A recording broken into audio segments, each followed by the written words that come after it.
Oke, bismillahirrahmanirrahim. Assalamualaikum warahmatullahi wabarakatuh.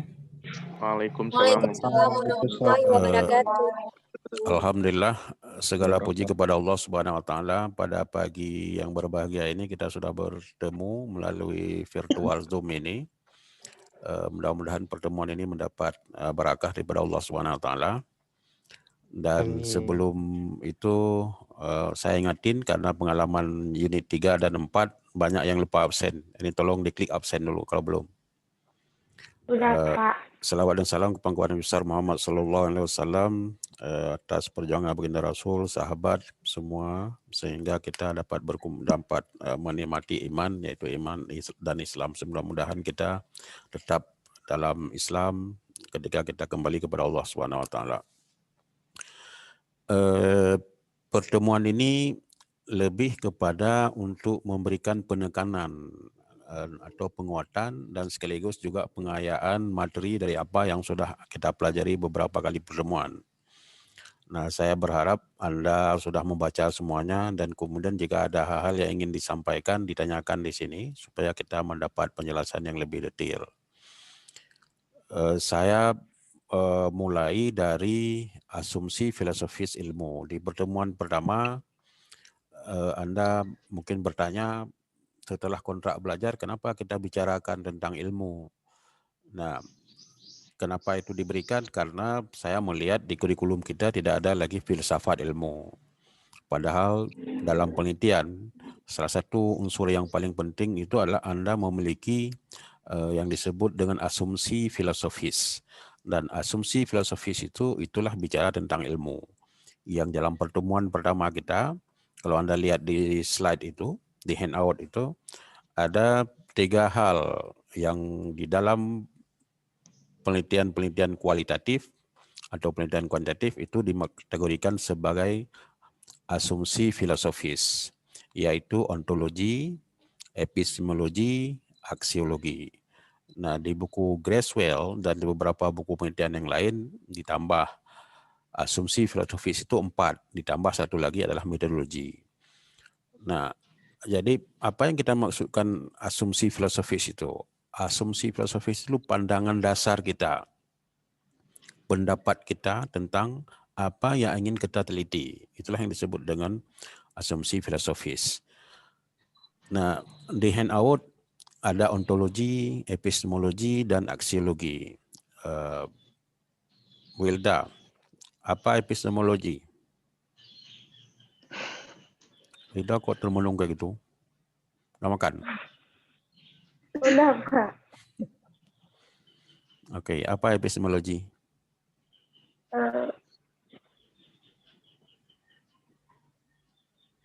Ini pada di mana nih lokasinya? Di rumah atau di cave? di rumah, Pak. Rumah. Rumah, Pak. Rumah, Oke. Pak. Oke, silakan Wilda. Apa epistemologi? Atau salah satu itu ada ontologi, epistemologi, dan aksiologi. Mau yang mana? Boleh pilih salah satu. Lupa, Pak. Lupa atau lupa? Oke. Siapa ini yang online? Yang semua online ya. Ranti, yang ada wajah lu dipanggil. Ranti apa ontologi?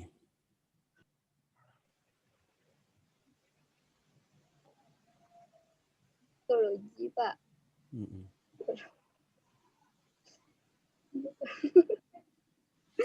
Apa, Pak?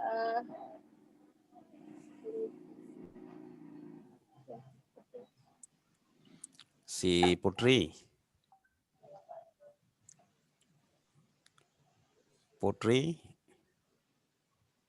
Tidak kelihatan. Belangsungkawa. Mana Belangsungkawa? Bella Anfantika.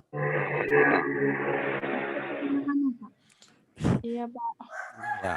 Apa ontologi Bella? Bella banyak ayam ya? Enggak, Pak. Itu suara koko ayam tuh.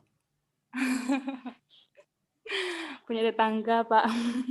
Oke, apa ontologi? Teori tentang ada, Pak.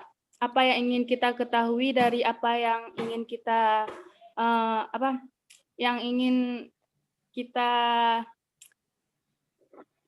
teliti, Pak. Oke, baik. Nazir, Muhammad Nazir.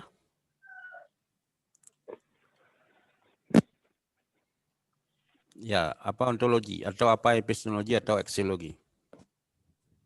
Sosiologi. Nazir di rumah atau di mana? Di warung? Di rumah, Di Pak. rumah.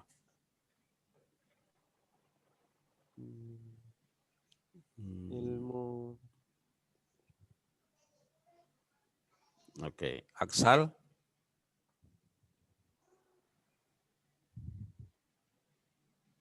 Ya Pak, Apa ontologi? antologi ya? Ontologi. Oh, ontologi. Ontologi.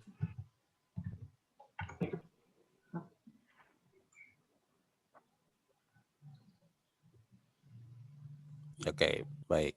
Ada Pak. Kelihatannya belum banyak yang membaca. Sudah download belum nih?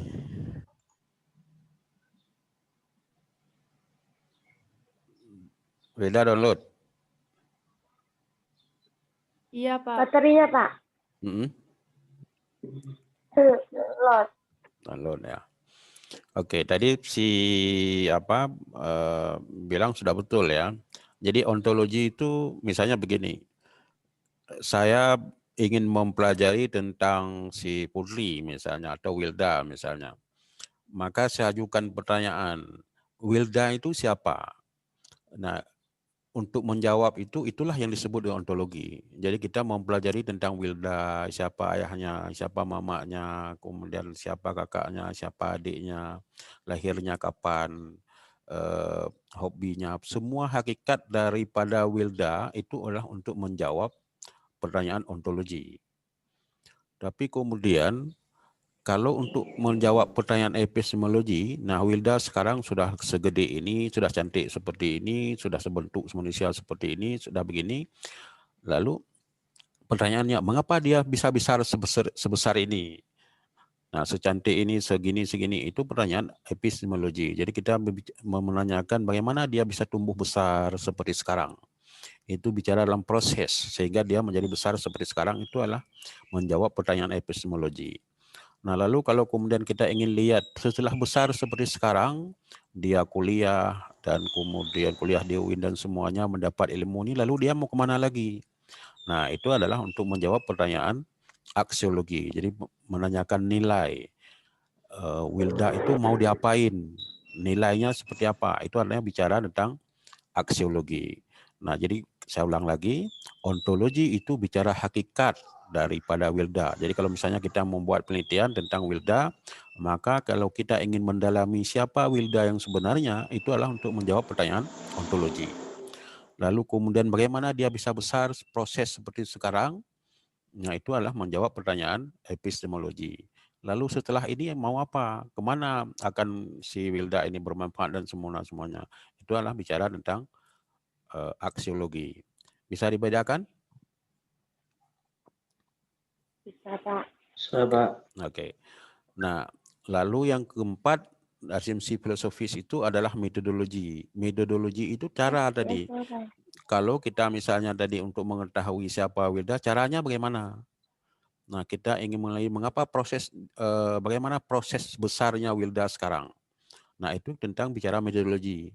Lalu kemana Wilda akan pergi, nilainya seperti apa, itu adalah bicara tentang metodologi. Jadi dalam penelitian umumnya orang sebelum membuat penelitian, begitu juga Anda nanti, mestinya itu Anda lakukan. Sebelum Anda melakukan penelitian, pada saat proses untuk identifikasi masalah, asumsi filosofis itu Anda gunakan.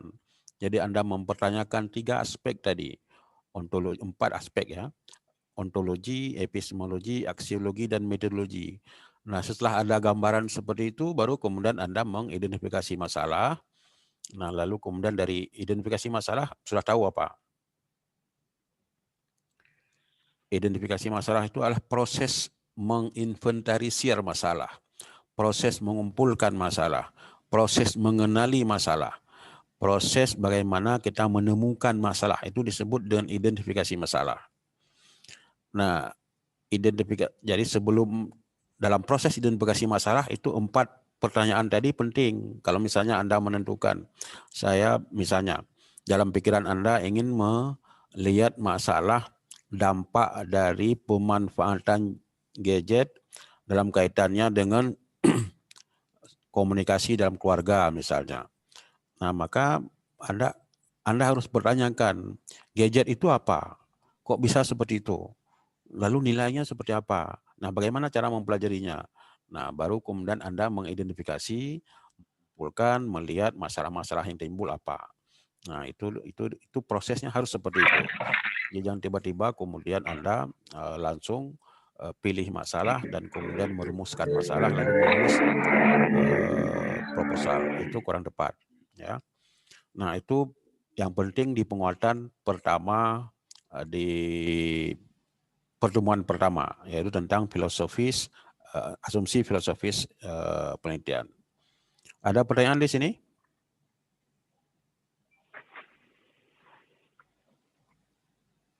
Oke, tidak ada, maka kita masuk ke yang kedua. Pak, Ya. ada pertanyaan nih, Pak. Oke, silakan. Saya Arif ingin bertanya, Pak, bagaimana bedanya teori misalkan the big six, empowering age itu bisakah digunakan di metode penelitian juga?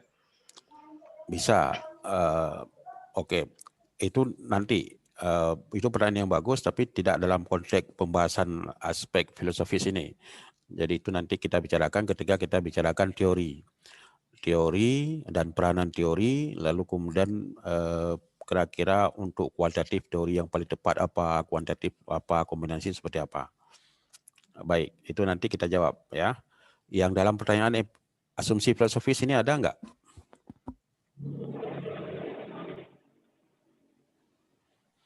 Oke, kalau tidak ada kita masuk yang kedua. Kedua yang penting Anda pahami adalah membedakan paradigma penelitian kualitatif dengan penelitian kuantitatif. Saya yakin Anda sudah baca, karena di tugas yang kita berikan juga Anda merumuskan paradigma penelitian kuantitatif itu seperti apa, kemudian kualitatif itu seperti apa. Nah, sebelum kita melihat masing-masing paradigma itu, ada yang tahu paradigma itu apa? Tahapan. Tahapan. Oke. Pemikiran. Ada lain-lain? Wardian? Gagasan, Pak. Gagasan. Oke. Wardian ada?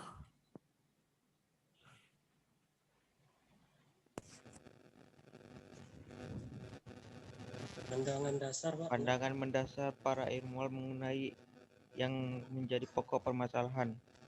Oke, pandangan ya. Nah, wirdatul jannati on connecting. Vera, apa paradigma Vera?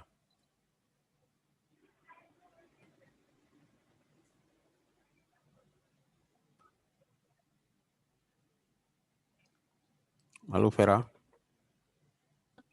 Halo Pak. Ya, paradigma itu apa?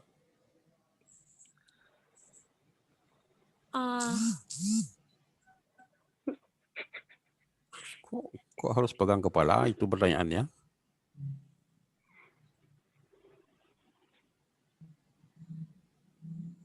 Sudah baca belum? Belum habis Pak. Belum habis, sudah 2 bulan. Kasihan. Oke. Arif.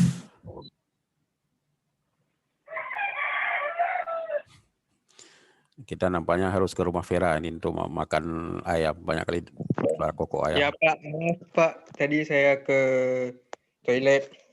Oh. Ya. Oke. Paradigma apa Arif? Paradigma itu sebuah pandangan hasil suatu pemikiran yang dari seorang tokoh misalkan ataupun gagasan-gagasan yang ia berikan dan itu punya nilai ataupun dampak kepada orang lain. Oke, baik. Ranti, hidup?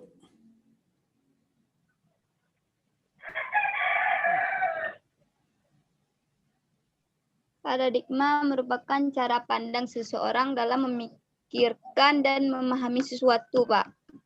Oke. Ranti, wajahnya kenapa nggak dinampain? Oke. Itu di mana tuh? Di kafe?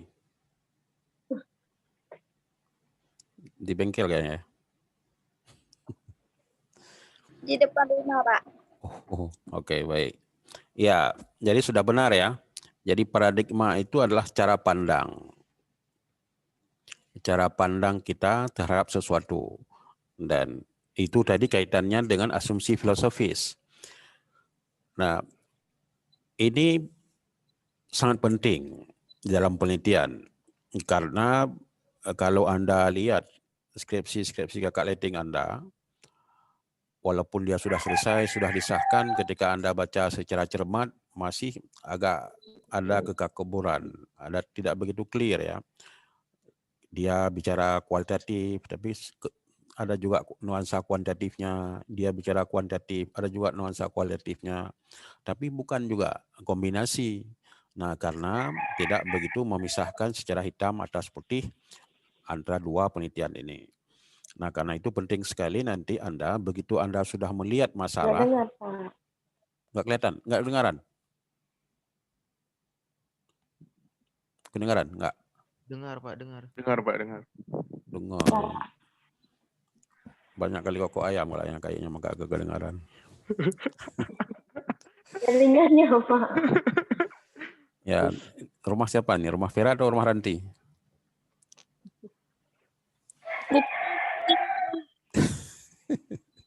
Tempat Wilda itu enggak.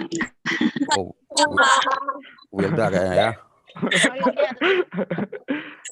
Oke, nanti kita diundang untuk makan ayam rubung kala. Oke, jadi ini penting sekali Anda memahami penelitian kualitatif itu paradigma apa? Yang disebut paradigma tadi adalah pandangan kualitatif terhadap suatu. Nah, yang kedua, pandangan kuantitatif. Nah, ketika keduanya sama-sama melihat atau kualitatif tidak mampu melihat secara paradigma kualitatif sendiri dan kuantitatif tidak mampu melihat secara paradigma kuantitatif sendiri, maka masuklah dia menjadi penelitian kombinasi. Nah, jadi nanti kita akan bicara pada sesi selanjutnya apa itu penelitian kombinasi. Nah, saya ingin share screen tentang paradigma ini supaya kita mendapat pemahaman yang sama.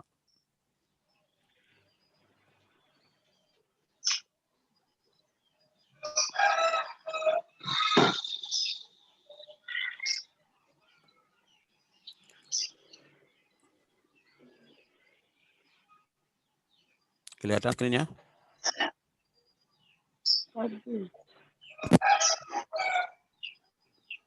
Belum lagi, Pak. Belum. Belum lagi, Pak. Belum. Pak. Belum. Loading, Pak. Lagi loading. Sudah, belum? Belum, Pak. Belum. Oh, Belum kelihatan, Pak. oke. Kalau gitu saya close dulu supaya cepat.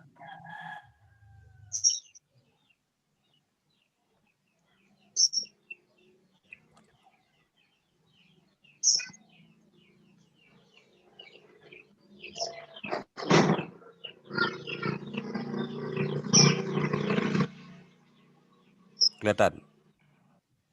Udah, Pak. Udah, Pak. Iya, Sudah, udah, Pak. Sudah ya? Sudah, Pak. Sudah, Pak. Sudah. Sudah, sudah. Sudah, Pak. Nah, kita lihat di tabel ringkasan ini.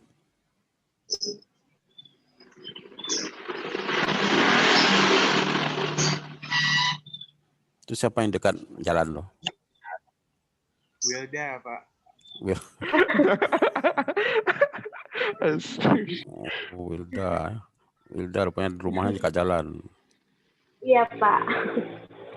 Oke, ini rata-rata kita dari mana? Dari kabupaten mana? Siapa yang paling jauh? Aceh Tenggara, Pak. Aceh Tenggara siapa? Istri, Pak. Putri. Istri, Pak. Bisri. Saya, Pak. Oh. Siapa lagi yang jauh? Saya, Pak, dari Sumatera Utara, Pak. Oh. Oh, sebentar saya sudah kecilin screen tadi. Siapa yang saya itu? Dari Sumatera siapa tadi? Saya, Pak, Rizka Husna dari Sumatera Utara. Oh, di Medan. Di mana? Iya, Pak. Sedang berdagang. Kenapa tergentit ke Aceh? Kenapa Pak? Kenapa terlempar ke Aceh? Kemarin tuh ambil jalur undangan ke sana Pak. Dilempar. Oh, bukan karena ini dia ajak sama Iksal ya? Bukan Pak, nggak ada. Nggak kenal Iksal ya? Bapak. Orangnya belum pernah ketemu ya sebelumnya? Sudah ya? Kita sebentar berapa nih? 5, Pak. 5. Oh, sudah saling kenal ya? Udah Pak. Udah. Oke, baik. Nah, kita lihat tabel ini. Ini tabel yang kita sebut tadi paradigma masing-masing. Nah, kita lihat bagaimana masing-masing menjawab sebuah pertanyaan yang sama. Misalnya asumsi ontologis. Dia tanyakan realitas. Realitas ini adalah fakta, objek. Atau misalnya saya mau nanyakan, siapa Aksal itu? Nah, coba lihat bagaimana kuantitatif dan kualitatif melihat.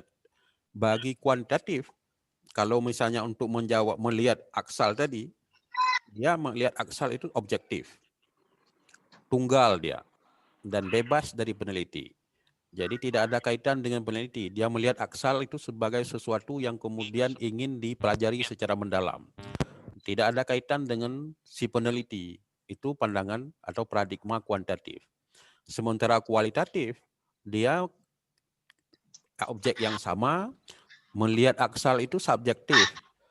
Arti subjektif di sini tidak bisa sama sekali atau totally atau lepas sama sekali antara si peneliti dengan si Aksal atau subjek tadi. Dan juga si Aksal bukan tunggal. Jadi ada variabel-variabel yang lain yang terkait dengan Aksal. Jadi tidak dilihat Aksal itu tunggal, satu objek. Tapi banyak objek-objek yang lain yang terkait dengan itu. Nah, karenanya Aksal itu tidak bisa dilepas sama sekali dengan peneliti. Nah, itu paradigma kualitatif. Karenanya kualitatif tidak bisa diukur secara 1, 2, 3, 4, 5, 6, dan 7 diangkakan seperti itu. Dia harus dinarasi.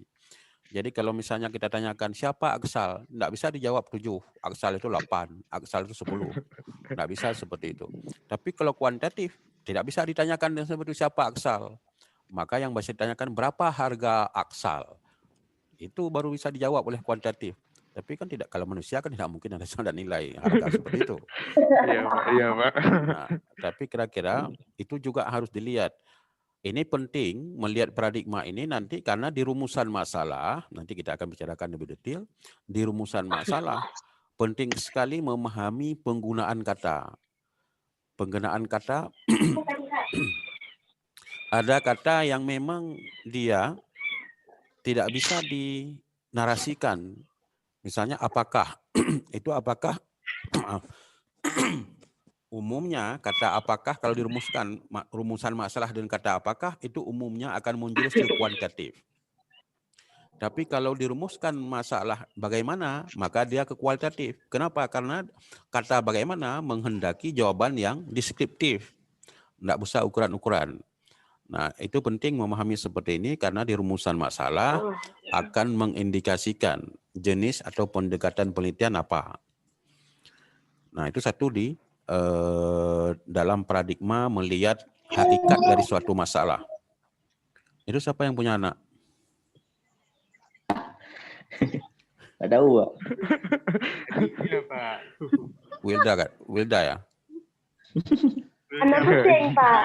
Anak kucing? Oh, iya. Siapa yang hobi pelihara kucing?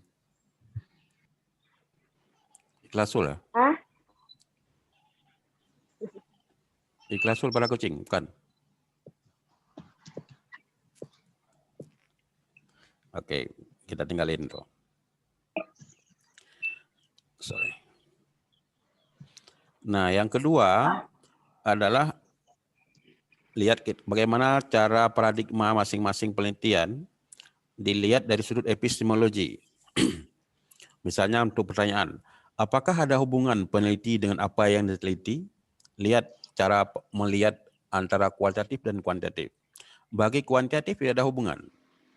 Peneliti itu independen. Apapun yang dia teliti, dia harus independen. Tidak boleh berinteraksi dalam pengertian ada ikatan emosional atau tidak bisa melepaskan diri dengan objek yang diteliti. Meskipun yang diteliti itu adalah orang, tapi dia harus independen. Kalau kualitatif tidak bisa. Bentar, sebelum itu. Kenapa kuantitatif harus melepaskan diri dan mampu melepaskan diri secara independen? Karena memang dia diukur. Tapi kalau memberikan penjelasan, maka tidak mungkin bisa dilepaskan diri. Itulah kualitatif. Jadi kualitatif tidak mungkin melepaskan diri dengan objek yang diteliti. Karena dia harus menjelaskan, harus berinteraksi. Kenapa begitu? Karena prinsip utama atau paradigma utama dari penelitian kualitatif itu adalah memahami. Kan coba lihat definisinya di belakang.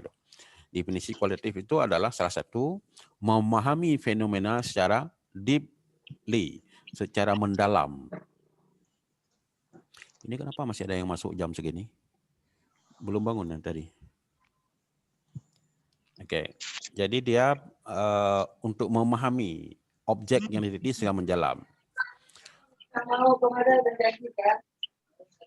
Oke, lalu kemudian kita lihat aksiologi. Apa peran nilai? Nah, bagi kuantitatif itu bebas nilai. Dan dia tidak bias, tidak menyimpang. Jadi, kenapa bisa seperti itu? Karena kuantitatif mengukur. Jadi ketika dia lihat sesuatu, maka selalu diukur dalam bentuk yang pasti. Kepastiannya bukan kepastian mutlak, tapi kepastian dalam bentuk metodologi, ya. Kepastian dalam riset. Artinya menurut ilmu riset itu sudah pasti, tapi kepastian bukan seperti yang dimaksudkan dalam Al-Quran. Nah, yang kedua kualitatif. Apa peran nilai? Kalau menurut kualitatif itu terikat dengan nilai dan dia bias. Misalnya tadi tentang aksal. Saya meneliti tentang aksal. Nah, dalam batas-batas tertentu semua orang memahami aksal itu sangat perfect, sangat ganteng, begini begitu. Nah, lalu ketika saya mendalami secara mendalam, ada sesuatu yang kemudian orang tidak tahu. Nah, lalu kalau kemudian itu saya ungkapkan ke publik atau saya tulis dalam laporan saya, maka pandangan orang terhadap aksal akan terganggu. Bahkan mungkin akan menjadi fitnah yang lebih besar. Nah, bagi kualitatif, yang seperti itu tidak diungkapkan dengan bahasa yang gamblang atau bahasa yang vulgar seperti itu. Itu yang dimaksudkan nilai. Nah, jadi ada hal-hal yang memang sedikit disembunyikan dalam pengertian yang positif. Bukan disembunyikan untuk menyembunyikan data, bukan. Tapi dibahasakan yang kemudian tidak begitu vulgar, tidak begitu eksplisit dipahami. Nah, itu yang disebut dengan nilai, terikat nilai dalam penelitian kualitatif. Lalu bentuk retorikanya seperti apa? Ini retorika, bahasa, format, penulisan, penggunaan kata. Ini yang masuk dalam retoris. Nah, bagi kuantitatif bahasanya formal. Dan dia selalu menjelaskan variabelnya dengan definisi, terikat dengan definisi. Jadi sebelum yang lain dibahasakan, itu ada penjelasan istilah. Aksal itu apa? Jadi dijelaskan semua tentang saksal. Maka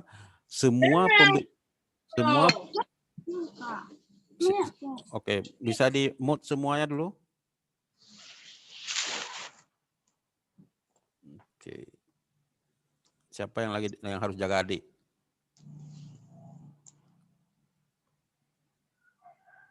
Oke, di mute dulu ya. Kalau enggak saya mute di sini. Oke.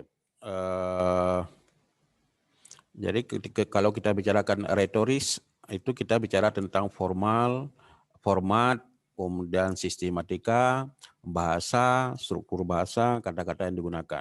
Kalau kuantitatif itu sangat formal. Dan kemudian selalu terikat dengan definisi-definisi yang sudah dibangun sebelumnya. Jadi misalnya kita ingin meneliti tentang aksal. Maka sebelum dibicarakan lebih jauh tentang aksal, diperjelas dulu aksal itu siapa.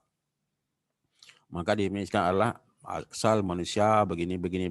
Maka semua nanti ketika disebutkan aksal selalu merujuk kepada definisi tersebut. Kualitatif tidak bisa seperti itu. Karena kualitatif bicara tentang informal. Semula kita sebut misalnya sudah definisikan aksal itu adalah manusia yang begini. Nah, ternyata dalam perjalanan ditemukan variabel lain, maka variabel itu dimasuk, tidak boleh diabaikan. Nah, kalau kuantitatif boleh diabaikan karena tadi tidak masuk dia sebagai variabel yang diperhitungkan. Nah, jadi kalau untuk kualitatif memungkinkan dimasukkan. Dan kemudian bahasa juga tidak begitu formal, selalu menggunakan kata-kata yang sedikit mengandung emosional. Misalnya, kita sebutkan iksal itu tinggi semampai. Nah, semampai itu dalam kuantitatif tidak ada itu. Maka disebut saja iksal tinggi sekian meter atau sekian senti. Jadi sangat rigid bahasa, sangat formal bahasa di kuantitatif. Kalau kuantitatif boleh. Misalnya kita sebutkan aksal tinggi semampai, tubuhnya yang kekar, kemudian genggaman yang begini begitu, itu kita tembumbui sedikit dimungkinkan. Tetapi tidak boleh terlalu bombastis ya. Nah, itulah bentuk atau dilihat dari asumsi filosofis retoris pada dua paradigma penelitian tadi. Nah, lalu bagaimana dengan metodologi? Nah, kita lihat.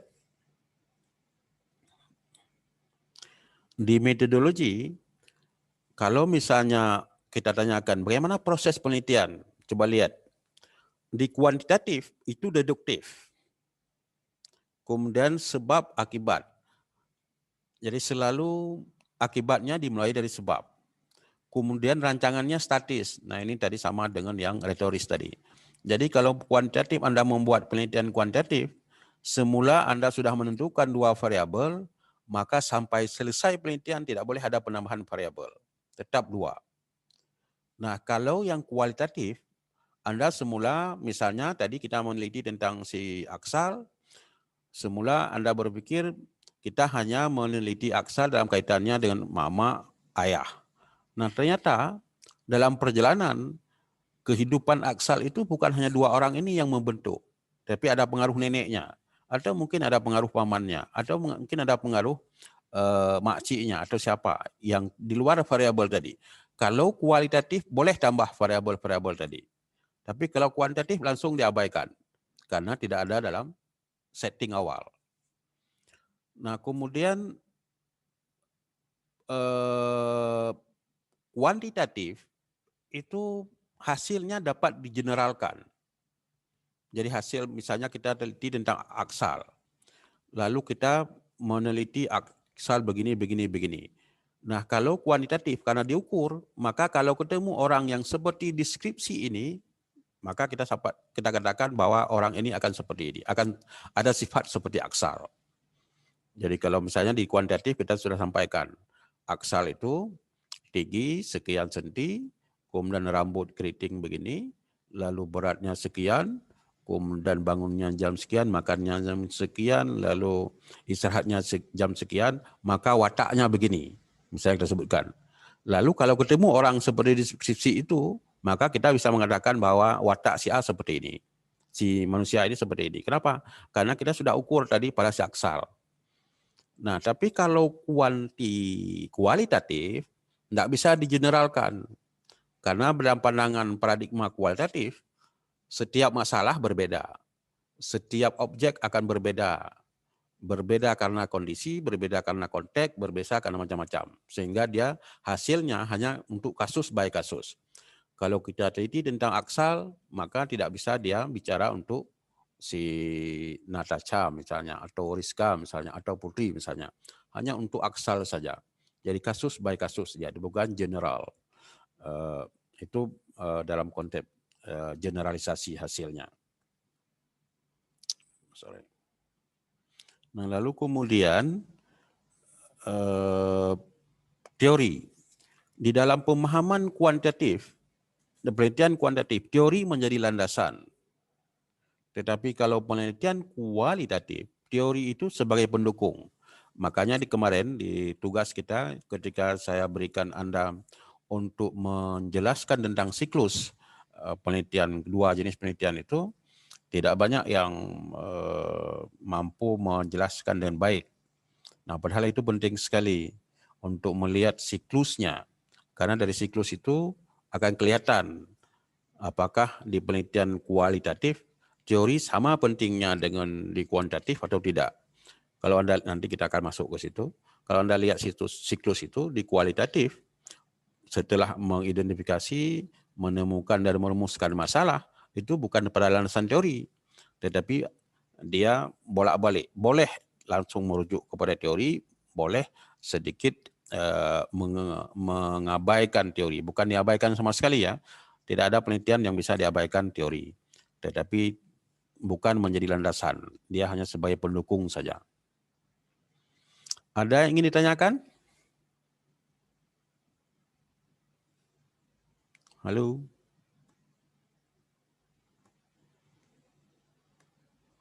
Tidak ada. Oke.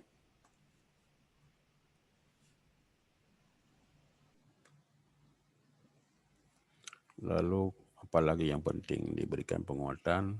Nah, ini misalnya kalau Anda lihat di sini. Ini dihadap-hadapkan penelitian kuantitatif versus penelitian kualitatif. Coba lihat. Penelitian kuantitatif itu fokus dia, ringkas, sempit, dan deduktif. Kemudian reduksionistik. Jadi ada fokus pada satu kompleks yang seperti itu. Nah, pemandangan kualitatif holistik. Kemudian kuantitatif objektif, kualitatif subjektif. Kemudian penalaran logis. Nah, saya pikir sama dengan yang tadi, cuma berbeda urutan-urutan saja, ya. Oke, deduktif ada definisi di sini, objektif ada definisi. Nah, ini siklusnya yang saya mau sampaikan tadi. Oke, perhatikan baik-baik skema ini. Nanti akan saya minta apa perbedaan skema ini dengan skema kualitatif. Silakan ya, 1 menit. Kelihatan screen-nya kan? Halo? Nampak, Pak. Oke, perhatikan baik-baik screen itu. Lalu kemudian kita akan lihat screen yang kedua, screen kualitatif. Apa yang membedakan? Ini tugas yang sudah pernah kita berikan.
Sudah?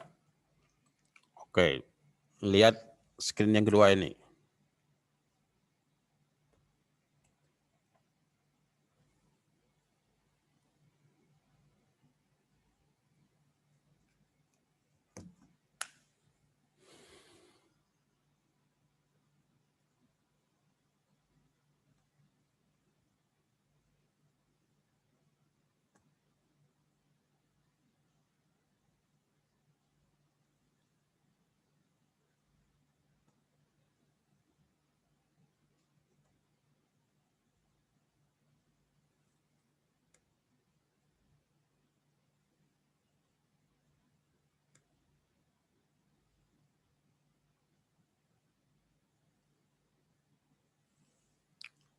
Sudah tahu bedanya? Wilda lagi mikirkan atau lagi termenung?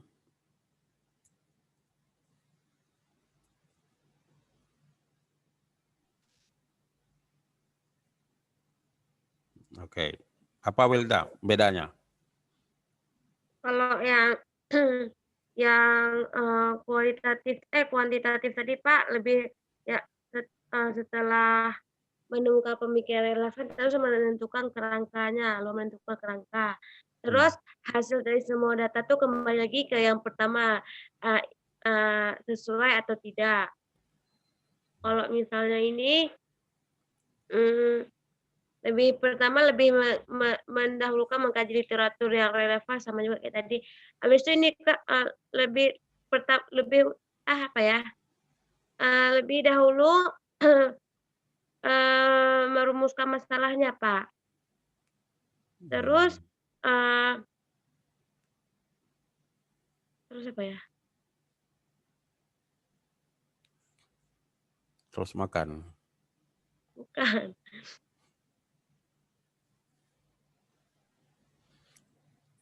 Nah, itu sih, Pak. Oke, baik. Bantu Ikhlasul.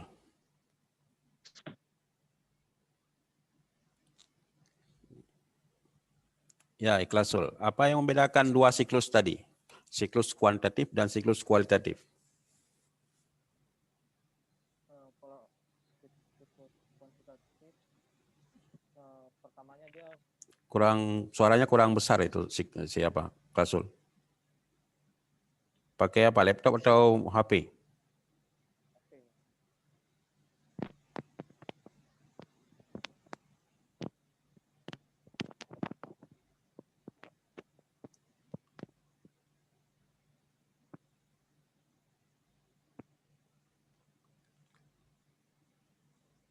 Oke, silakan.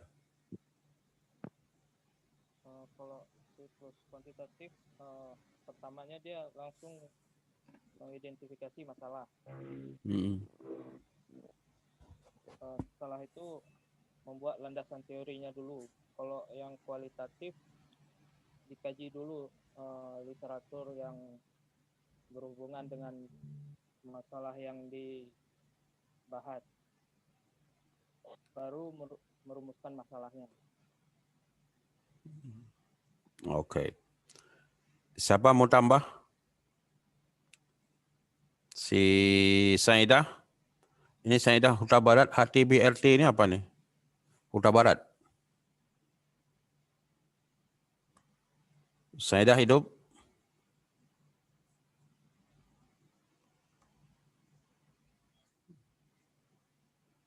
Oke, siapa yang ini? Ini nggak kelihatan wajah. Natasha? Halo?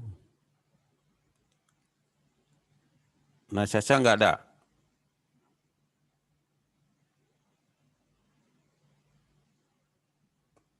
Si Rifkatul hidup?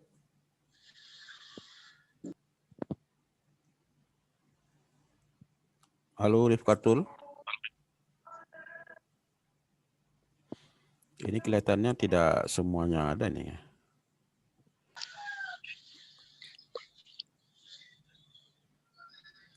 Oke, bisa dihidupin audio semuanya? Video? Video. Coba. Oke, karena kelihatannya tidak semuanya ini, jangan-jangan Anda setelah absen hilang. Orangnya tidak kelihatan. Tidak standby. Oke, baik, ada semuanya kayak. Ya, Saki. Ya, Pak. Nah, apa beda siklus tadi? Siklus kualitatif dengan kuantitatif. Saki di rumah ini nanti di cave. Di rumah, Pak. Oke, baik. Ya, apa beda tadi? Kalau kualitatif lebih berurut dia, Pak. Lebih berurut. Maksudnya seperti apa?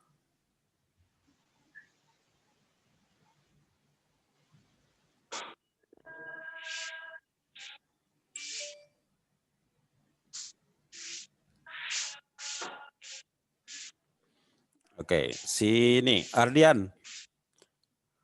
Ardian lagi senam di kamar mandi itu atau di kamar tidur? Di kamar, Pak. Kalau menurut saya kan perbedaannya antara kuantitatif sama kualitatif. Kalau di kualitatif dia ada mengkaji literatur lagi, Pak. Maksudnya landasan teorinya ada dikaji lagi. Sedangkan di kuantitatif orangnya udah percaya ada teori yang dipakai atau enggak dikajinya lagi dia. Cuma nggak tahu entah betul entah enggak. Cuman menurut saya seperti itu, Pak. Ini soalnya kebetulan yang seperti Bapak bilang tadi, kalau kualitatif teori itu cuman sebagai pendukung, sedangkan kuantitatif dia emang ya betul-betul memprioritaskan kayak itu kalau nggak salah. Oke, baik. Fiza? Ya. Fiza, apa yang bedakan tadi siklus tadi? Kok yang di penelitian kuantitatif itu langsung ke ininya landasan teori, tidak mengkaji lagi literaturnya. Kalau yang di kualitatif itu mengkaji literaturnya lagi, Pak. Oke. Ada yang berbeda dengan si Saki dan ini banyak ini masih ini. Siapa yang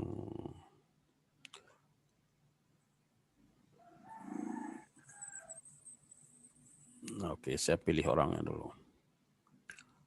Saya mau dengar suara yang kuasa. Saum.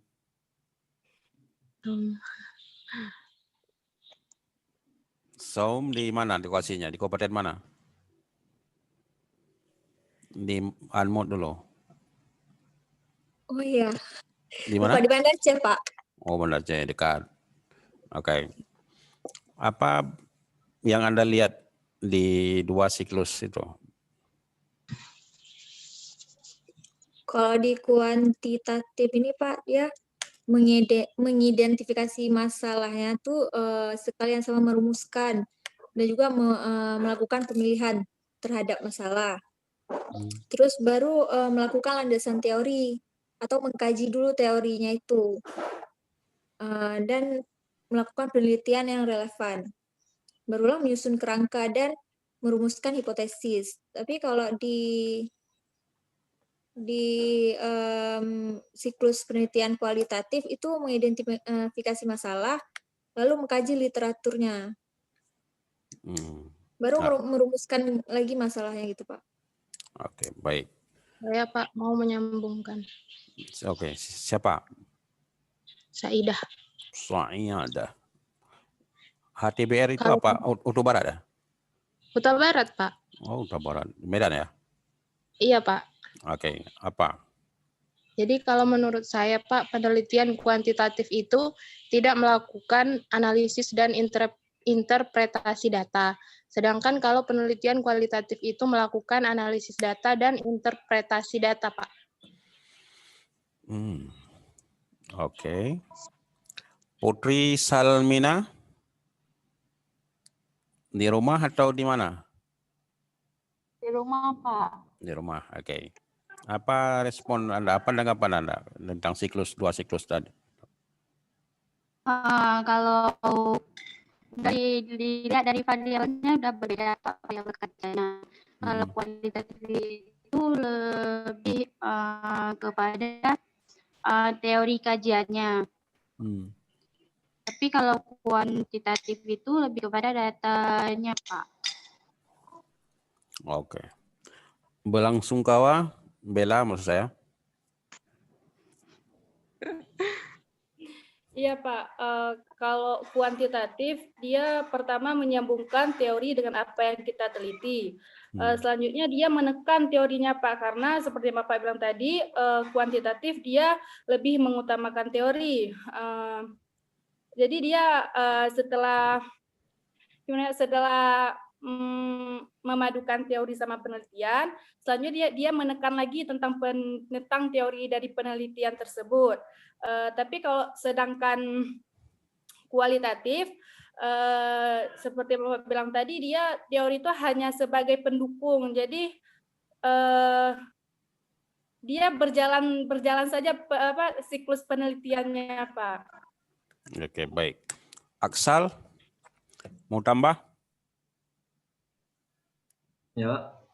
Apa menurut Aksal? Siklus kuantitatif apa yang membedakan dengan siklus kualitatif?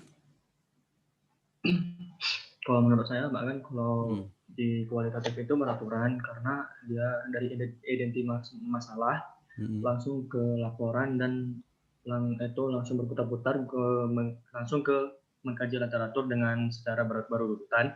Sedangkan di kuantitatif itu kayak gimana ya?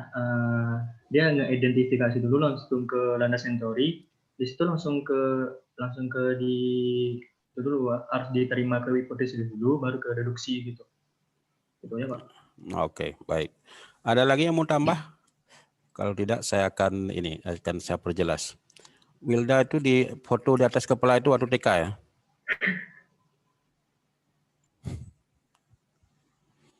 Bukan. Oke, baik. Kita lihat ya.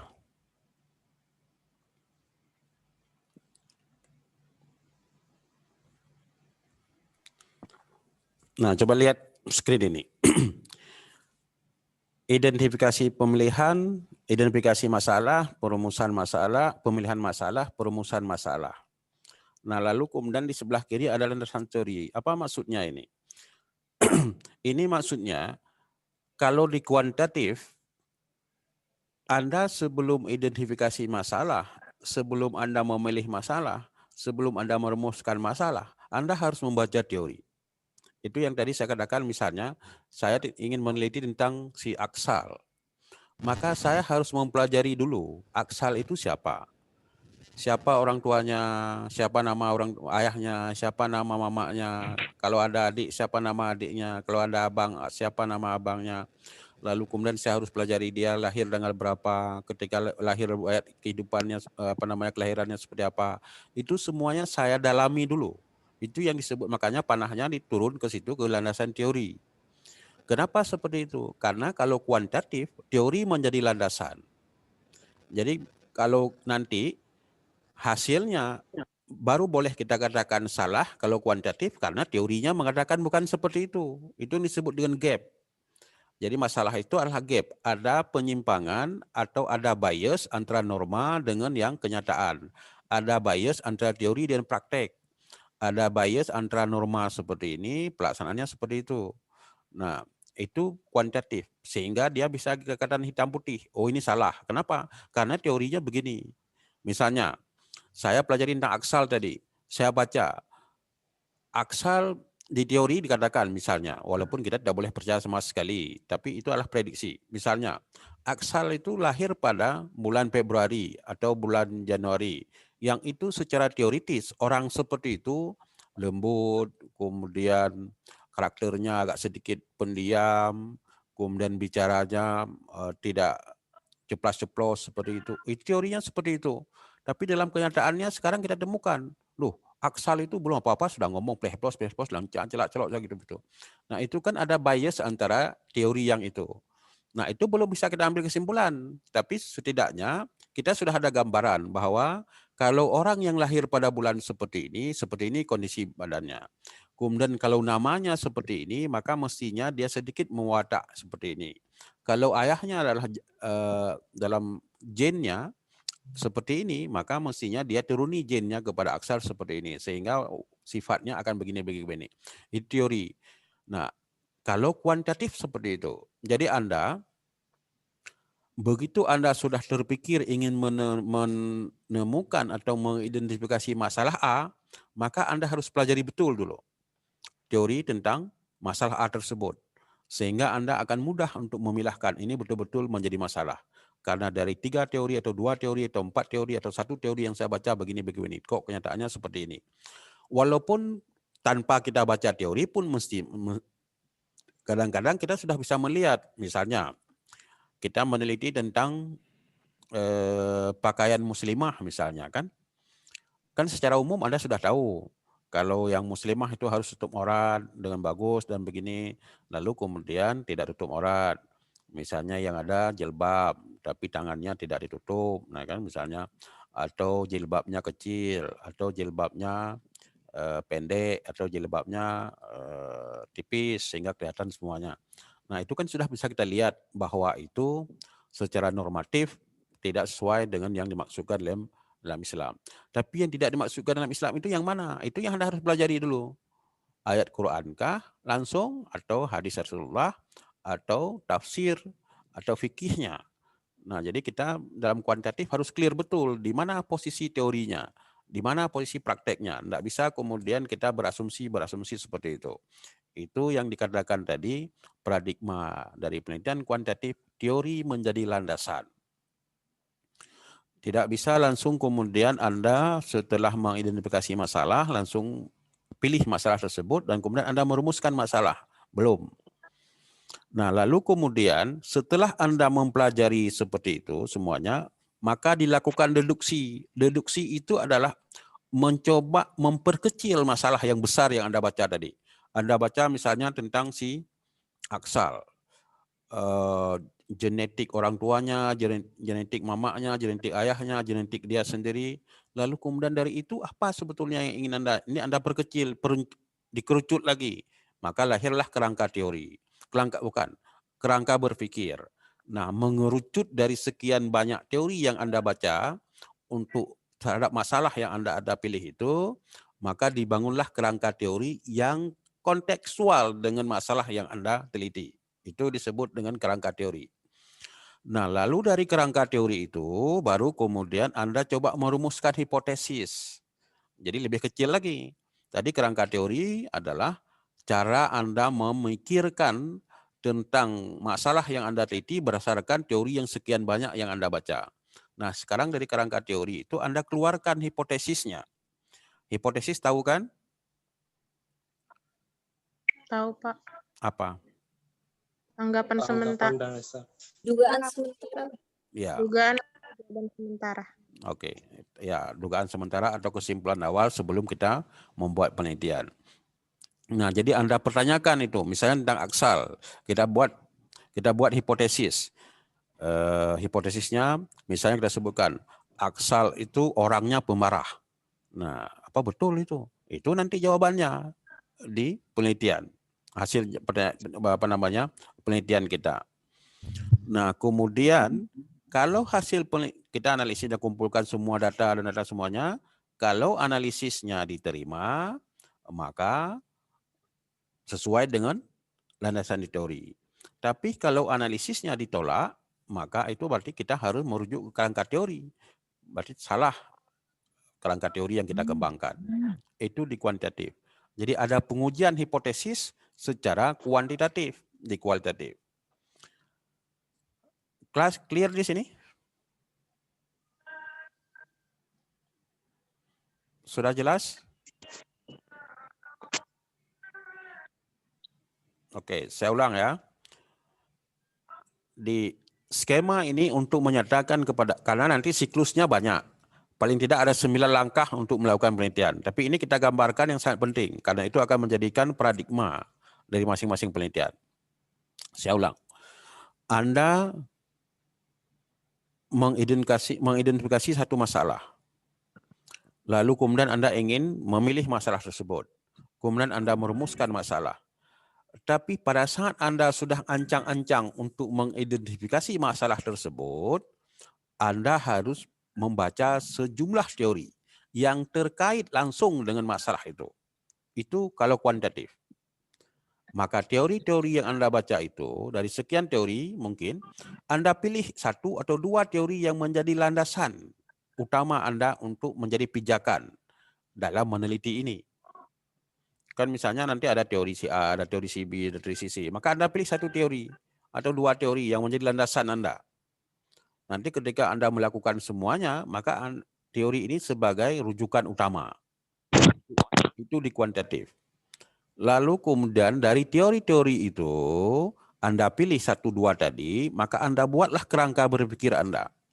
Bagaimana Anda melihat si Aksal tadi, kalau misalnya kita meneliti Aksal. Kerangka berpikir Aksal, Anda tentang Aksal. Kerangka berpikir Anda tentang rambut Aksal. Kerangka berpikir Anda tentang bicara Aksal. Kerangka berpikir Anda tentang hobi Aksal. Kerangka berpikir Anda cara jalan Aksal. Kerangka berpikir Anda cara dia berbicara, cara dia berkomunikasi, cara dia makan. Semuanya. Jadi Anda breakdown satu persatu semua yang dimiliki oleh Aksal yang itu nanti akan menjadi bahan untuk Anda teliti. Jadi yang kita bangun kerangka teori itu adalah yang menjadi variabel-variabel yang nanti kita akan lihat di dalam penelitian. Tapi kalau tidak kita lihat, kita boleh abaikan karena memang tidak ada kaitan dengan penelitian kita. Misalnya cara dia memakai pakaian. Kalau memang itu tidak nanti dalam penelitian tidak kita perhatikan, itu boleh kita abaikan faktor seperti itu. Itu yang disebut kerangka berpikir. Jadi kerangka berpikir adalah konsep berpikir Anda terhadap subjek atau masalah yang Anda teliti yang itu berdasarkan teori dari umum tadi yang Anda baca beberapa hal tadi. Lalu dari kerangka berpikir itu Anda rumuskan hipotesis. Dan hipotesis inilah yang kemudian menjadi untuk menjawab masalah yang tadi. Anda analisis, Anda kumpulkan data dan semuanya lalu untuk membuktikan hipotesis. Kalau hipotesisnya diterima, maka itu berarti sesuai dengan teori, landasan teori yang Anda pelajari di awal. Kalau tidak, maka Anda harus kembangkan kerangka teori, kerangka berpikir yang lain.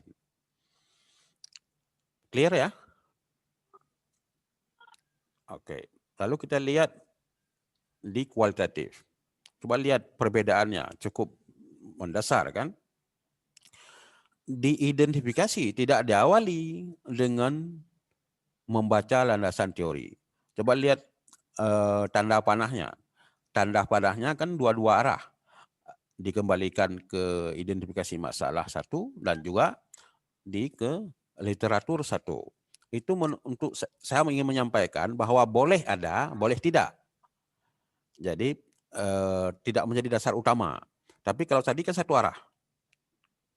Nah, ini satu arah yang kuantitatif. Jadi ada keharusan.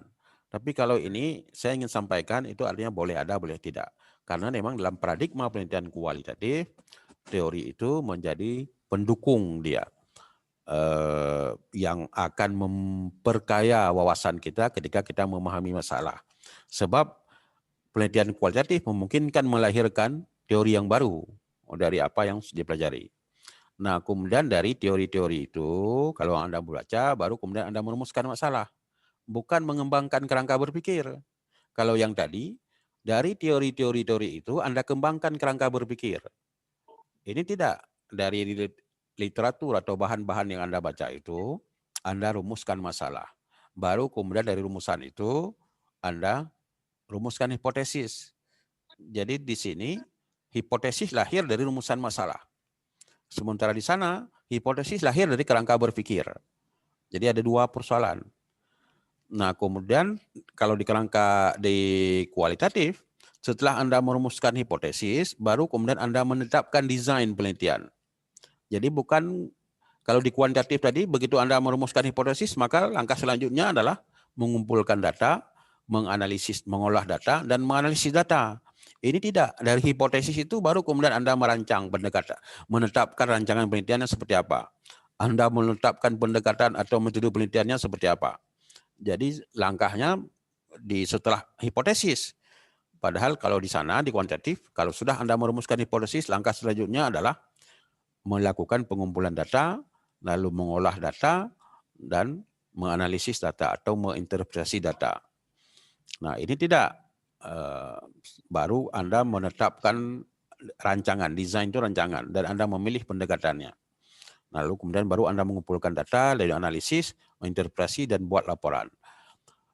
Dari uraian ini kelihatan bahwa memang ada perbedaan paradigma dan langkah-langkah dalam penelitian kualitatif dan kuantitatif. Jelas?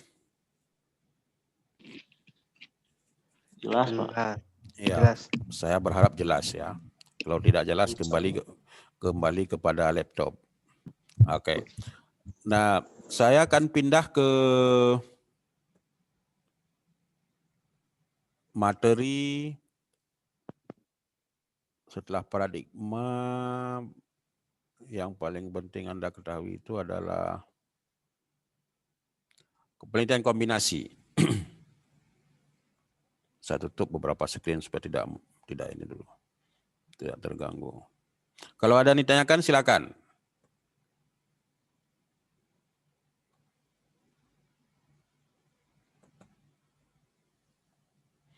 Waktu kita 30 menit lagi.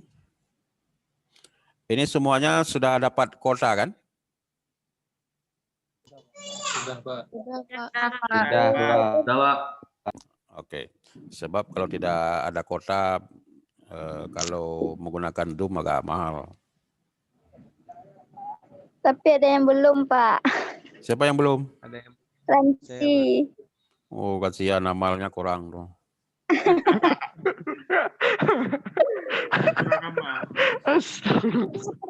Pak, bertanya. Ya, silakan. Pak, kalau dari penjelasan Bapak tadi, metode penelitian mana yang lebih memudahkan, Pak? Ini yang mau mudah aja kayaknya. Nah, ada kekeliruan sebetulnya. Kalau Anda lihat, kalau Anda tanyakan pada kakak-kakak letting Anda, akan dijawab. Kalau Anda tanyakan mana lebih mudah penelitian kuantitatif dan kualitatif, hampir semua mereka akan menjawab lebih mudah penelitian kualitatif. Padahal itu keliru. Kualitatif itu lebih sulit. Kenapa? Tadi sudah saya katakan. Anda semula berpikir, misalnya Anda meneliti tentang aksal tadi. Anda berpikir kalau meneliti tentang aksal, itu hanya Anda akan bicara dengan ayahnya, dengan mamanya. Itu semula Anda berpikir. Anda sudah sampai 2 bulan, 3 bulan meneliti, lalu tiba-tiba baru ketemu, oh ternyata watak aksal itu yang rambut gondrong seperti itu bukan dari ayahnya, tetapi dari si putri misalnya. Kan ada masalah tuh.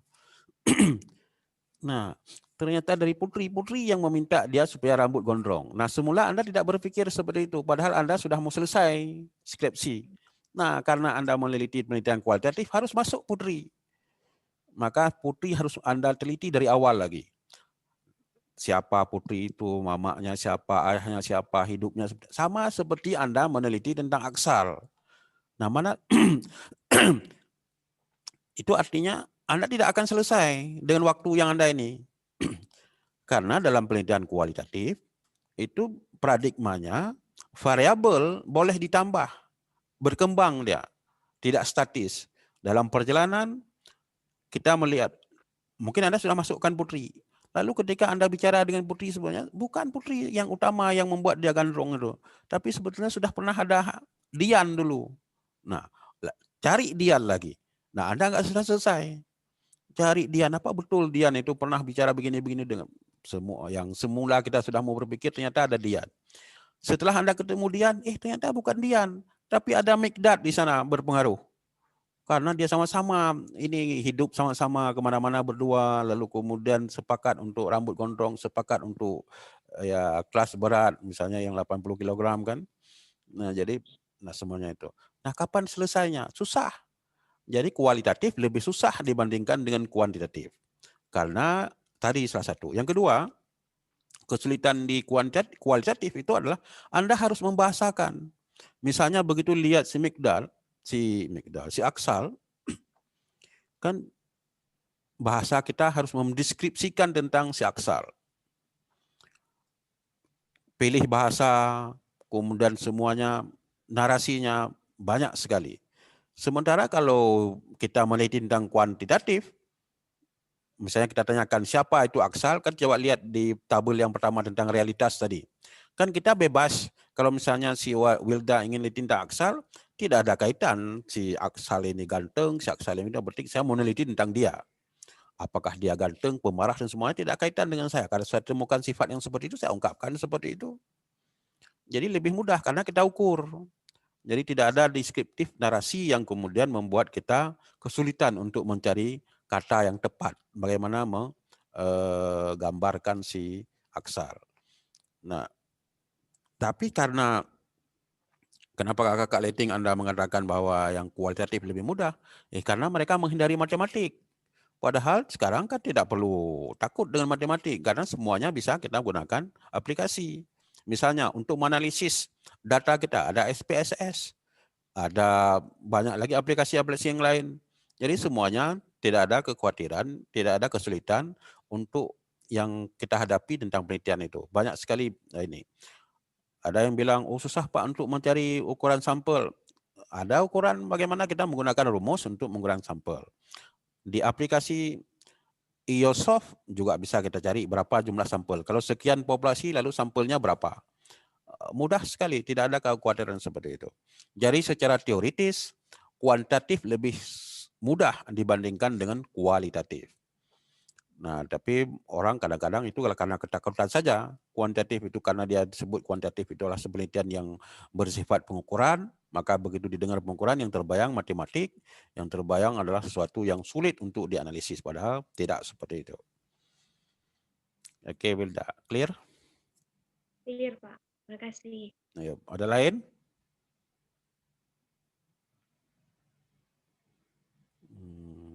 Oke, tidak ada. Maka akan saya share screen tentang penelitian kombinasi.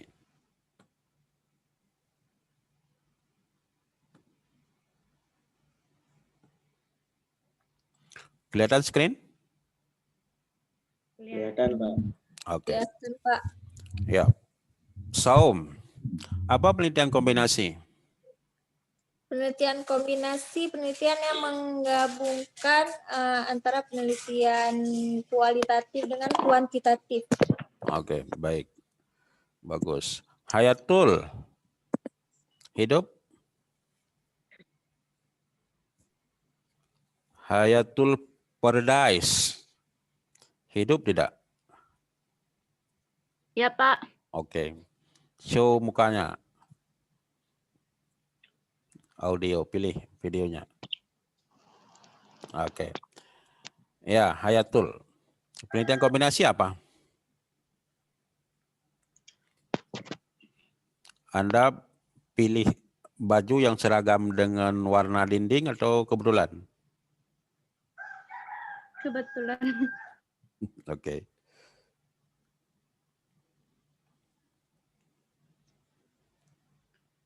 Ya, apa kombinasi?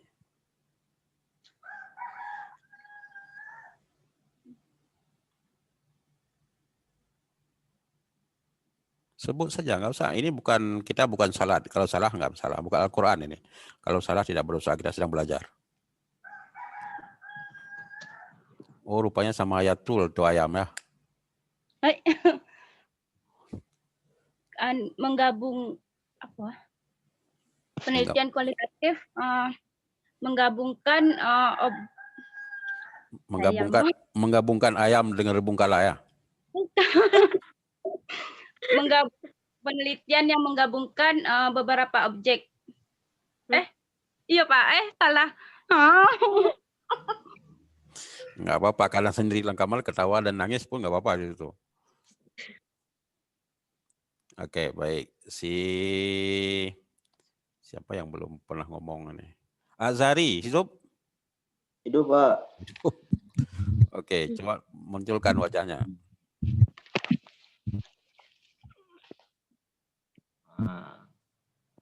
Azari pakai apa? HP atau laptop? HP, Pak. Oke. Ya, Azari, apa yang ini? Kombinasi itu apa? Metode yang menggabungkan antara metode penelitian kuantitatif dan kualitatif. Oke, bagus. Oke, baik, saya pikir karena waktu terbatas kita maju saja ya. Nah, jadi sudah benar ya, baik dari Saum, Hayatul, dan Azari itu sudah benar. Cuma jangan langsung disebutkan menggabungkan dua jenis penelitian itu, sebab dalam banyak ahli penelitian disebutkan penelitian kombinasi itu adalah penelitian yang menggabungkan lebih dari satu metode penelitian. Boleh jadi kuantitatif, kualitatif, ataupun ada kemungkinan penelitian yang lain. Nah, jadi misalnya action research dan semuanya. Jadi penelitian kombinasi itu adalah penelitian yang menggabungkan lebih dari satu penelitian. Jadi sudah benar ya. Nah, kemudian pertanyaan yang kedua. Berapa jenis metode penelitian kombinasi? Wardian.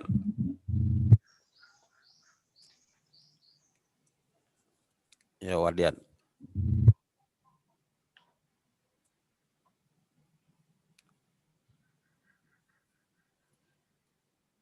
Wardian kemana hilang?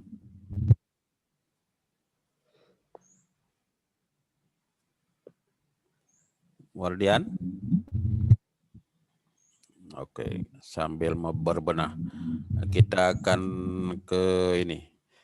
Yunita, Vera Yunita.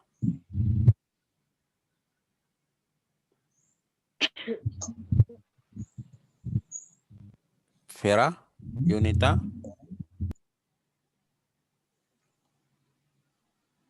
Atau ke Nanda aja supaya tidak ada tidur. Nanda kelihatannya sudah ngantuk wajahnya. Nanda Olia. Masih hidup? Ya, Pak. Oke. Berapa jenis penelitian kombinasi? 2, Pak ya? Ya, apa saja? Apa nih? bikin Saki ya? Siapa? Saki ya Nanda ya? Saki. Sekuensial. Sequential sama concurrent, Pak. Sekuensial, Pak. Bukan Saki ya. Apa dong? Oke, sekuensial dan Lupa. concurrent. Oke, baik. Sekuensial. Lupa, Pak. Ya, nggak apa-apa. Lupa itu penting. Kalau tidak bermasalah. Kalau tidak bermasalah itu. Coba kalau misalnya itu Aulia tidak bisa melupakan Saki kan, kemana-mana Saki aja kan. Jadi penting. Lupa itu penting. Cuma jangan sering-sering menggunakan lupa. Oke, baik. Ya, 2 ya. Kalau Anda lihat di screen itu ada 2. Ada sekuensial dan ada concurrent. Nah, sekuensial itu dibagi lagi. Kita lihat di situ. Sekuensial dibagi masing-masing. 3. Ada explanatory, ada exploratory, dan ada transformatif. Kemudian concurrent juga dibagi 3. Triangulation, embedded, dan transformatif. Nah, lihat. Transformatif ada di sekuensial dan ada juga di concurrent. Nah, apa yang kita maksudkan dengan sekuensial explanatory? Nah, kalau definisi bisa langsung lihat di sini, di selanjutnya, tapi kita akan masuk langsung kepada prosedurnya. Nah, coba lihat ini. Kelihatan ya? Nah, ini rancangan penelitian kombinasi pendekatan sekuensial explanatory.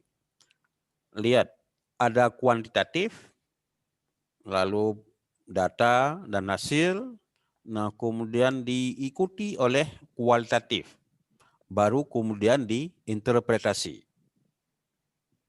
Perhatikan baik-baik karena nanti akan saya tampilkan yang exploratory supaya Anda dapat membedakan apa yang membedakan antara sekuensial explanatory dengan sekuensial exploratory. Perhatikan baik-baik. Ini tampilan sekuensial explanatory. Nah, ini tampilan sekuensial exploratory.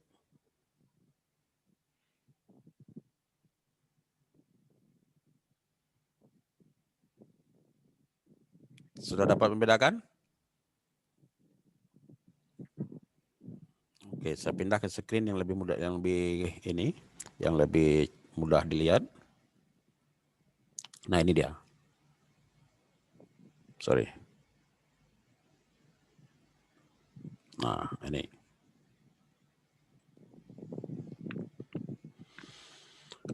Nah, coba perhatikan itu.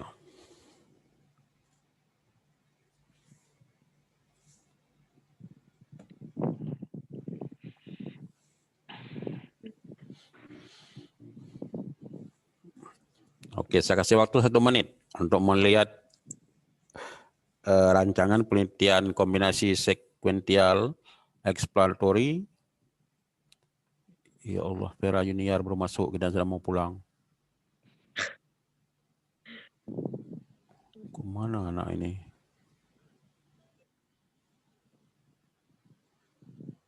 Oke, sudah ya?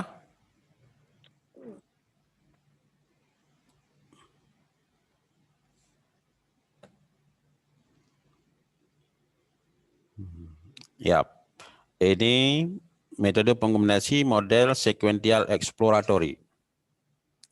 Perhatikan baik-baik.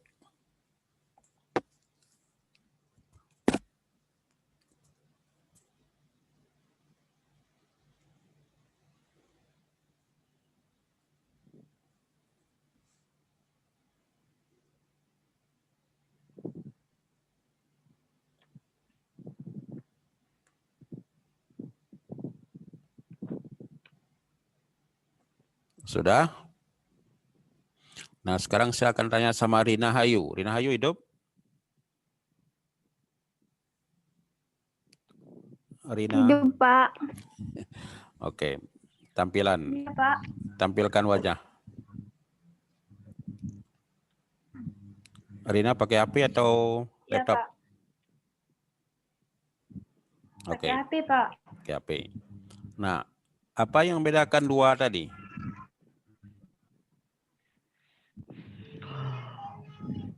Beda apa, Pak? Ya, sequential explanatory dengan sequential exploratory.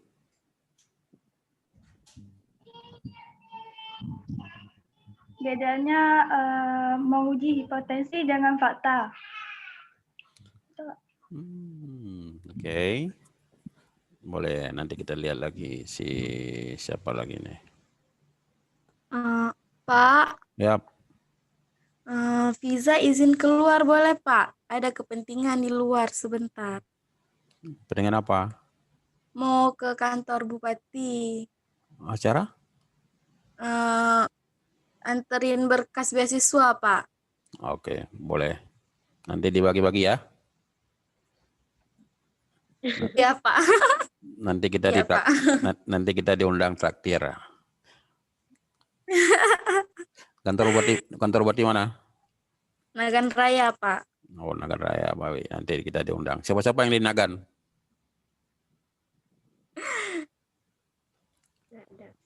Nggak ada, cuma sendiri. Nggak tahu. Oke, baik. Silakan. Nah, kita tanyakan sama Rizka Julia. Bukan, Putri Nurdini. Putri Nurdini hidup?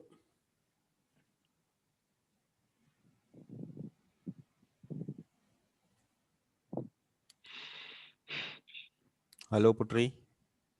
Ini Putri banyak sekali nih. Ada Putri Indah Sari, ada Putri Nurdini, ada Putri apa lagi? Indah ada? Atau Sari? Nggak ada, semua nggak ada. Fatmawati, bukan, sorry. Fatmasari.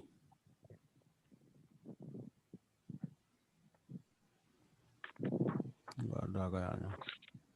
Andi Khairi ada? Andi Khairi? Dua nggak ada. Kemana nih? Oke.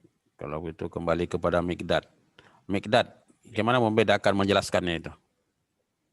Kalau apa Pak, metode yang sequential explanatory ini kan metode kualitatif untuk memperluas, memperdalam, membuktikan dan menggugurkan hasil kuantitatif. Kalau yang exploratory ini metode kuantitatif diuji hipotesisnya Pak. Bedanya di situ ya Pak. Hampir benar ya. Ada beberapa yang kita nanti kita lihat. Belangsungkawa. Bella. Kenapa disebut nama Bella? Anmod dulu Bella. Pemahamannya sama juga kayak Mikdad, Pak. Oh, itu fan sama Mikdad tuh. Oke, si apa? Ardian.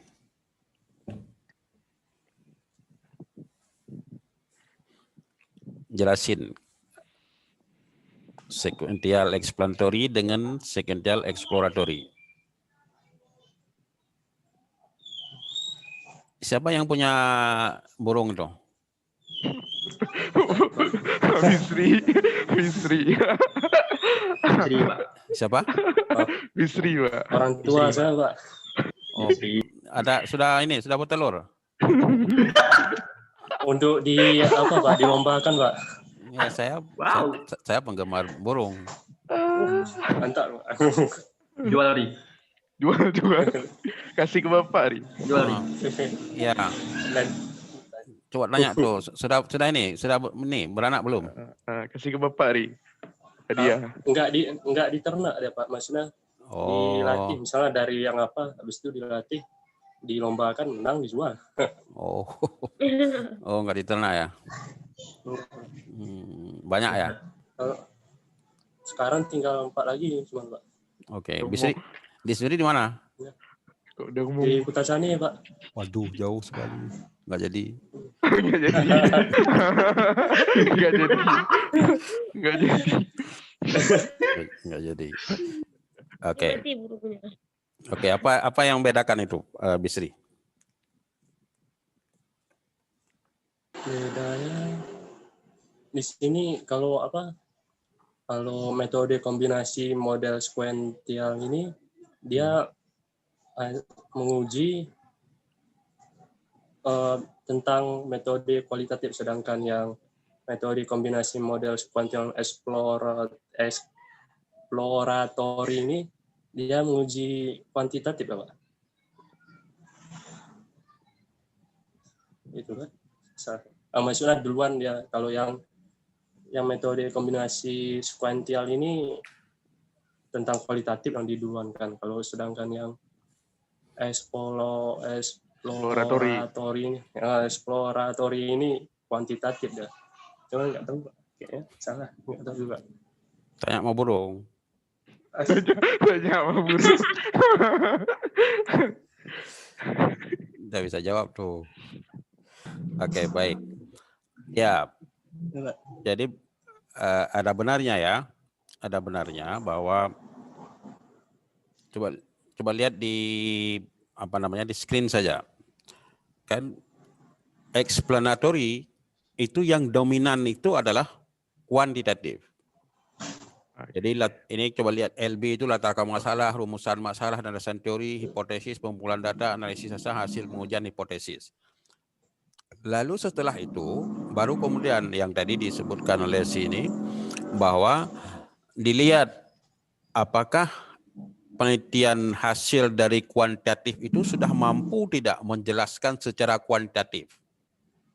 Nah, kalau belum, maka masuklah kualitatif. Kualitatif ini untuk membantu hasil-hasil penelitian kuantitatif tadi supaya semua orang bisa memahami.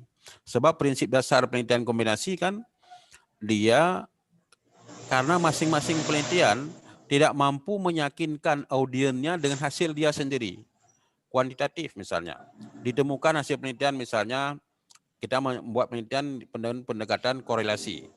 Lalu kita temukan korelasinya misalnya kita temukan 0,75, 0,76, 0,76 atau 1. Lalu kita sebutkan ini kuat korelasinya, sangat signifikan korelasinya, sangat ini, sangat itu. Bagi orang kuantitatif itu mudah memahami seperti itu. Tapi bagi orang kualitatif susah dia memahami. Ini apa maksudnya 0,75 sangat kuat, 0,7 ini rendah korelasinya. Maka di situ masuklah kualitatif. Jadi kualitatif ini untuk menerangkan secara deskripsi narasi sehingga orang mudah memahami yang kuantitatif seperti itu. Nah, itu dia masuklah kualitatif. Nah, itu kalau explanatory. Karena tanpa kita lihat urutan-urutan itu pun, kita lihat pada kata saja, explanatory. Explain, dalam bahasa Inggris, explain, menjelaskan. Menjelaskan itu artinya kan coba memberikan penjelasan lebih detail tentang apa yang diperoleh. Bisa kita lihat di situ. Nah, ini penting karena nanti ketika Anda memilih penelitian, Anda memilih penelitian kombinasi. Tapi kemudian pendekatannya apa?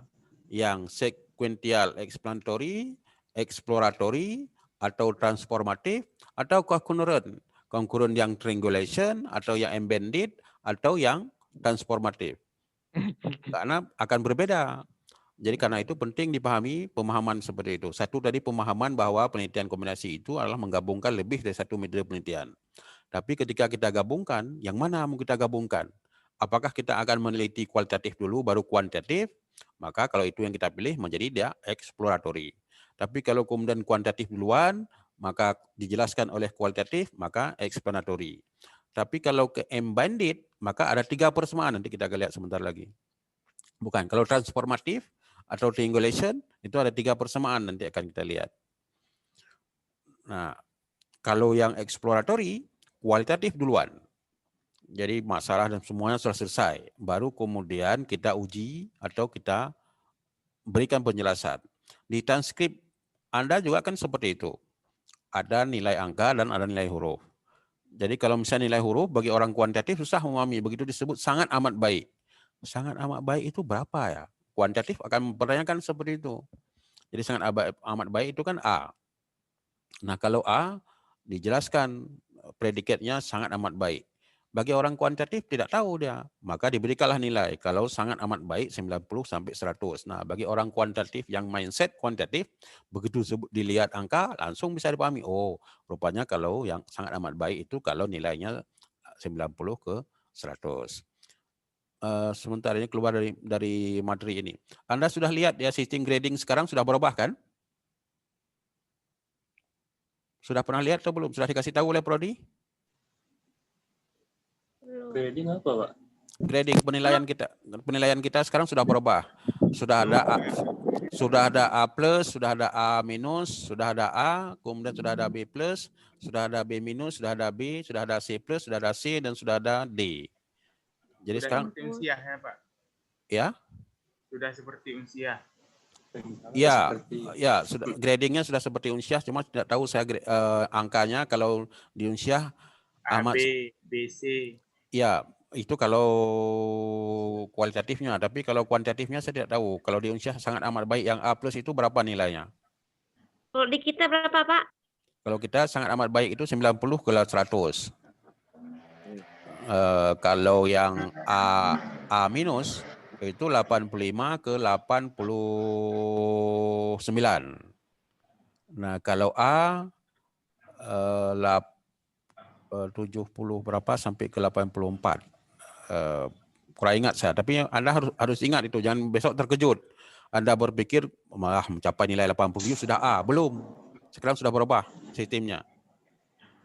Jadi kalau di bawah 90 itu masih kalau ya di bawah 80 berapa? 85 89 itu masih A ya kurang lah, bukan seperti yang kemarin. Pokoknya lihat lagi nanti saya bisa share.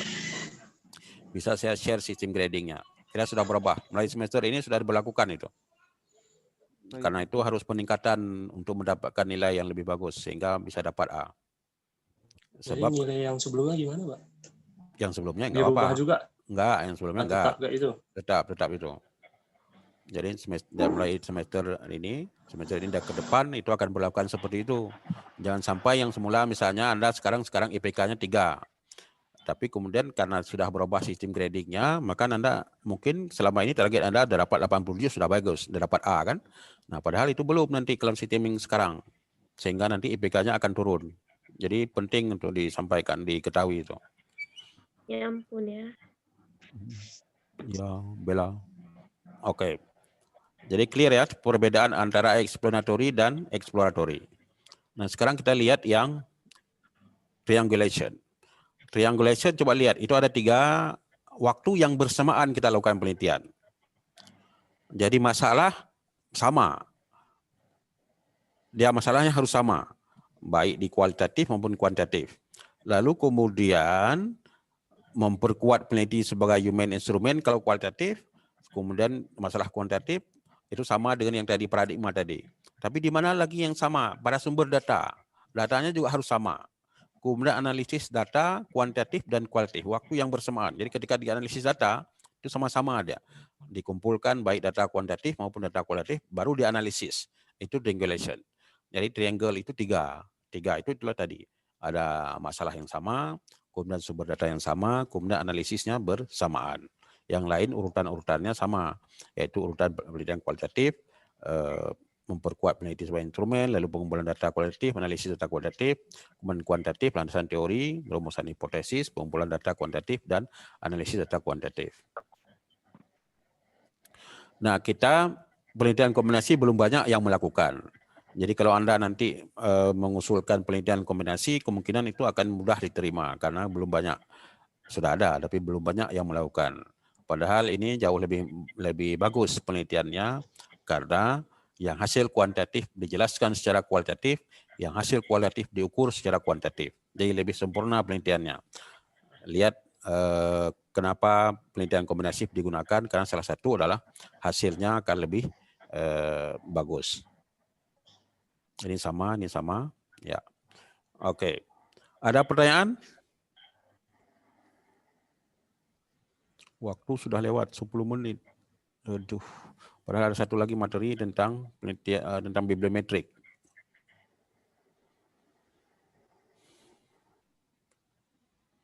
Oke, karena saya ada kelas lain, bibliometrik nanti kita pilih waktu yang lain ya. Ya, Pak. Ya, Pak. Ya, Pak. Oke. Nah, sekarang sekarang tampilkan wajah semuanya, saya mau ambil screen. Oke. Betulkan jilbab yang bagus. Senyum. Hayatul tarik ke depan lu sedikit jilbabnya yang kelihatan rambut.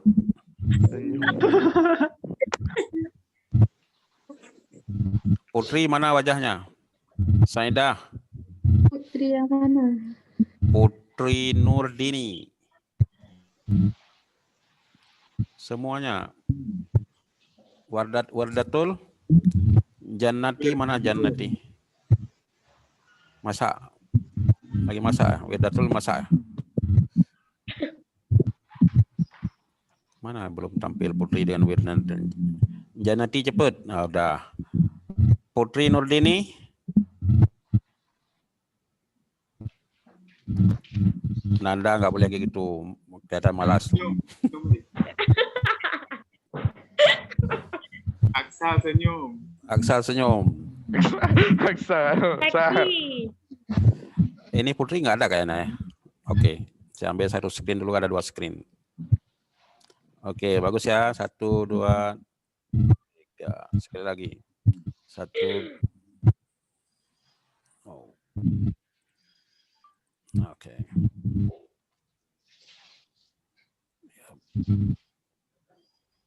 Sekali lagi, saya pindah screen. Ya.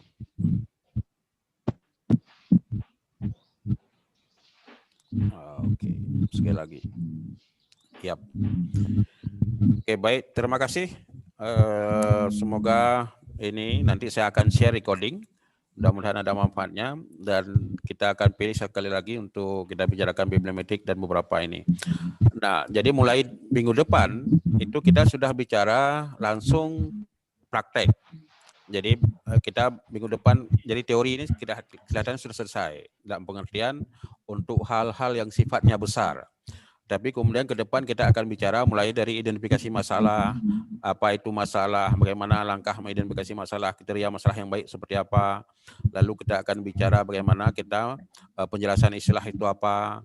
Terus kita bicarakan seperti proposal-proposal. Nah, apa tugas Anda? Anda tugasnya sekarang adalah coba mengidentifikasi beberapa masalah. Yang nanti kita akan ulang, tapi yang kan prinsip dasarnya penelitian itu tidak ada kalau tidak ada masalah. Tetapi tidak semua masalah layak diteliti.